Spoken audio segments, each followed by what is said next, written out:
My name is Peggy McNamara. I'm from Limerick. I lived near Thomond Bridge when President Kennedy came to Limerick, and I was pregnant. And my next door neighbour, I was 26 and she would have been about 60 at the time, and she was anxious to go and see him, so I said, I'll go with you. So there was no buses, no taxis, no anything that day. So I'd say the best part of 4 miles we walked to Green Park Racecourse, and we got there and there was thousands there.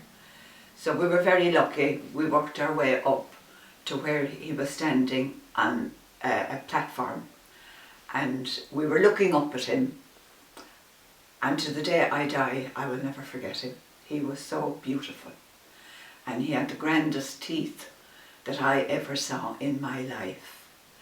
And our mayor, Frances Condell, was there, and she wore a 3-pointed hat in red and black, and she had a cloak the same as it. And she spoke and welcomed him. And then he spoke and he said that she was the most eloquent speaker that he had met in a long time. So he spoke then to us, and he was talking about how if his great-grandfather hadn't left Wexford, that he'd probably be working in Limerick and he would be coming there to the races and all that. And Frances Condell then presented him with a Limerick lace, which is so fine you could hold a whole cloak in your hand, and she presented him with christening robes. Jackie was expecting Patrick at the time, and he was very grateful. And I said to the woman next to me, now that I'm pregnant, I wonder could I borrow that when my baby comes, and I'd love to have had her christened in it, but you know, it was a joke. And he spoke to us for a long time, and then it was all over and we headed for home.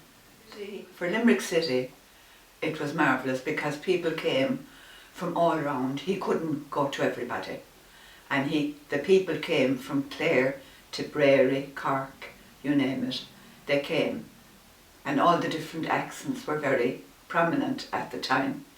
So then when we all stayed around for a while in Green Park and had conversations and admired him and spoke about him, and we headed home. So the same procedure, you couldn't get a drink of tea because restaurants, the whole town, city, closed down for the day because everybody wanted to go and see him.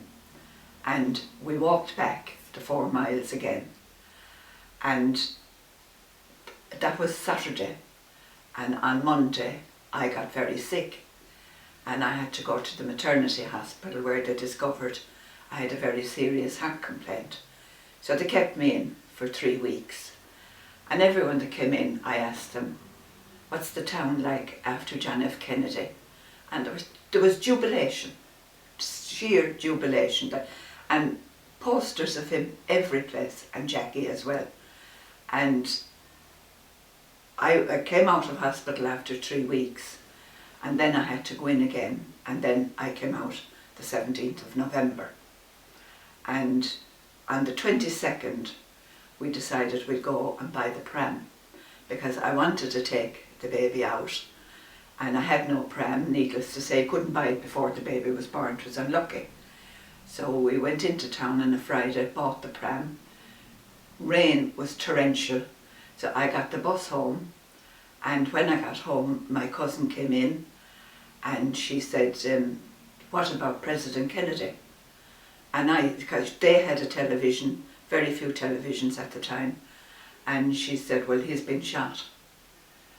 And I remember just looking at my mother jumping up, put her hands up to her head in a state. And I said, well, where's the punchline? Finish the story. And she said, no, I'm telling you, she said he was shot. Well, we forgot everything. I forgot the baby, I forgot the pram. All we did was hug one another and cried. We cried. I know he's ours, and he always will be, you know. But we cried as if we knew him personally, because all the neighbours came out onto the road and they were talking about it, and there was, you know, it was so unreal to us that he could have been killed. We had a fireplace, and there was a mantelpiece, a timber mantelpiece overhead it. And we had Michael Collins, who was our hero. He was the murdered future President of Ireland. We had him in life size at the left-hand side of the fireplace. In the centre was the Sacred Heart, and on the other side was John F. Kennedy, Jackie sitting on a chair and he sitting on the arm of it.